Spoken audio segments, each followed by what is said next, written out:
Welcome to Walking Through the Bible as we continue unveiling new lessons and current life applications through Leviticus chapter 2. When anyone brings a grain offering to the Lord, their offering is to be of the finest flour.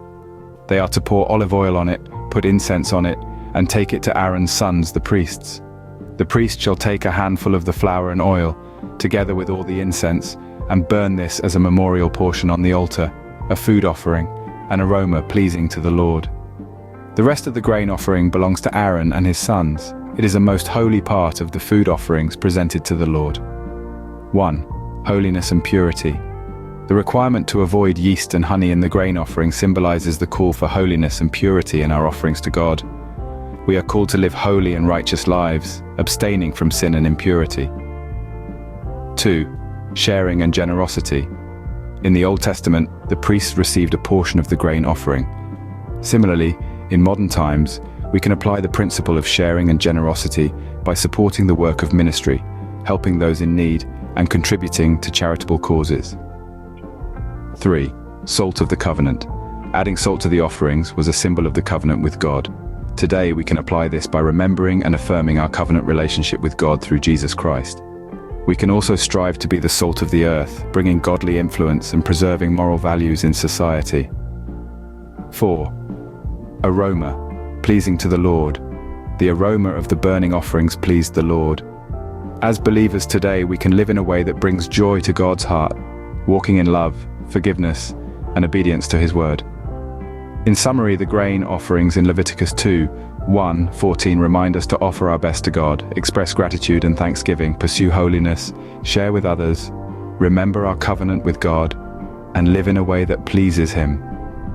While we may not offer grain offerings, as in ancient times, these principles can guide our spiritual lives and relationship with God in the present day.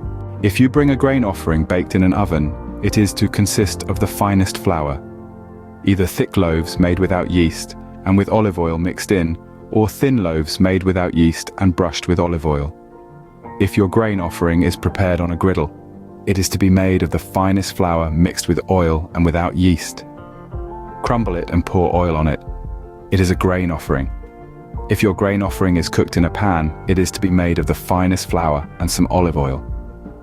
Bring the grain offering made of these things to the Lord. Present it to the priest, who shall take it to the altar. He shall take out the memorial portion from the grain offering and burn it on the altar as a food offering, an aroma pleasing to the Lord. The rest of the grain offering belongs to Aaron and his sons. It is a most holy part of the food offerings presented to the Lord.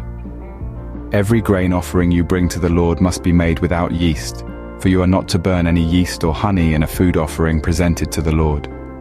You may bring them to the Lord as an offering of the first fruits, but they are not to be offered on the altar as a pleasing aroma. Season all your grain offerings with salt.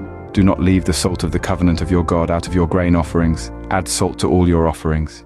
If you bring a grain offering of first fruits to the Lord, offer crushed heads of new grain roasted in the fire. Put oil and incense on it. It is a grain offering.